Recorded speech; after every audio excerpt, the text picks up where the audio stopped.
Ooh, Gemma's going to need a serious amount of brain power to pull that one off. But for the rest of us mere mortals, is there anything we can do to boost our brain power? If anyone has an answer for that, it's Dr. Jan. He's been trawling through the science and is determined to make our audience brighter by the end of the show. Isn't that right? Absolutely. Trying as hard as I can. Then? Well, I've looked at a number of things. Diet, reading, exercise. Or how about a little intellectually stimulating music? Ooh. You might have heard of the Mozart effect, that listening to Mozart can somehow make you smarter. But is it true? I've come to the Royal Opera House in Covent Garden to try it out. Oh, hello. Thank you very much for volunteering. Pleasure, I love science. Have you heard of the Mozart effect? Yes, I have. Are you interested in finding out whether music affects your brain abilities? Basically? Obviously now, yeah. Yeah, well... First of all, we give our volunteers a range of cognitive tests: spatial ability, memory, and reaction time. Then I've got to get people to listen to some music.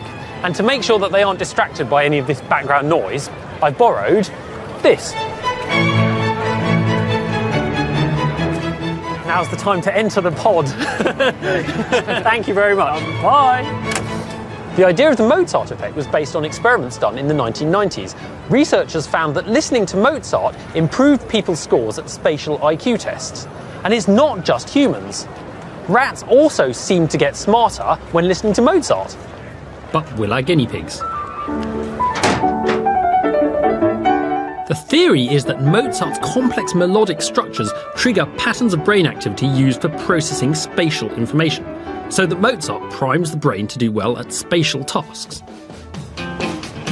But to see if Mozart really is so special, I'm also going to try something a bit different.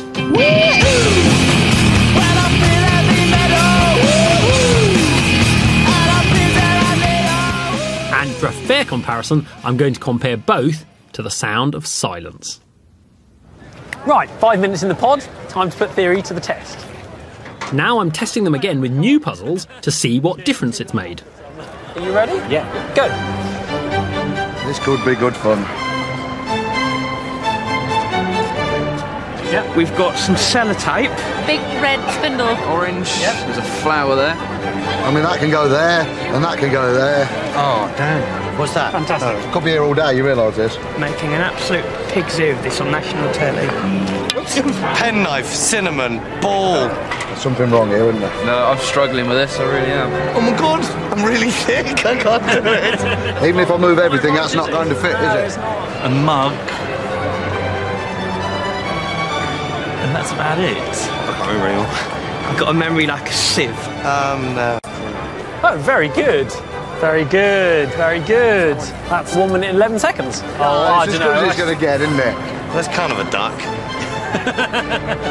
With a hat on. Squish it all in. A duck with a hat. Thank you. Time to see how our Mozart listeners did. So, Scott, you had Mozart, didn't you? Yeah, So how do you think you did? Yeah, I found it a little easier. You remembered 5 on the first time round, 7 on the second. So Dan, you listened to Mozart, didn't you? Yeah. And you did a lot better at the spatial test. Do you think the music made a difference? I might have done. I mean, I did the second puzzle pretty quick. It didn't feel so... like you just had silence. Yeah. And you had Mozart. And on the memory test, well, you did a little bit better. You did a little bit worse. Researchers found that On the whole, people listening to Mozart improve more than people listening to just silence. Since the original study in 1993, lots of other studies have shown the same sort of thing. But before we get carried away, how about our rock music?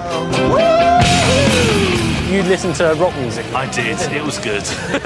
It wasn't too loud? No, could have been louder. And how do you think you did on the test? I think I might have done a little bit better. You did, actually. Because I felt a bit more alert after listening to the music. Your ruler test was a little bit better. Your tangram speed improved even more than that, actually. You had 1 minute 10 seconds, and it was 35 seconds the second time round you did it. when scientists looked at other types of music, they discovered that there's nothing special about Mozart. Rock music can be equally mentally stimulating. Mozart's melodic structure doesn't stimulate our brain in any unique way after all. Any arousing music can improve your brain's performance. Listening to upbeat, enjoyable music stimulates the release of certain neurotransmitters. They're chemicals that pass information between brain cells, and these temporarily enhance particular connections in your brain. That makes it more effective at processing all sorts of information. And all that means that you get temporarily smarter. Interesting stuff there, Jan. So does this mean we should all listen to loud rock music while we work? Oh, no, it's not while you work. Okay. The interesting thing is that the studies have looked at before you start work, and it turns out that anything stimulating, like listening to exhilarating music, can give you that quick boost. Ah, okay. So for all you parents at home, your kids are allowed to listen to loud rock music before they study, but then you can make them switch it off. Excellent.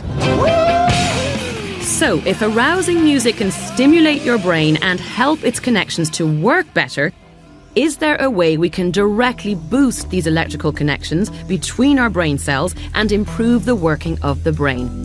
Well, the latest research has come up with what seems like an unusual solution.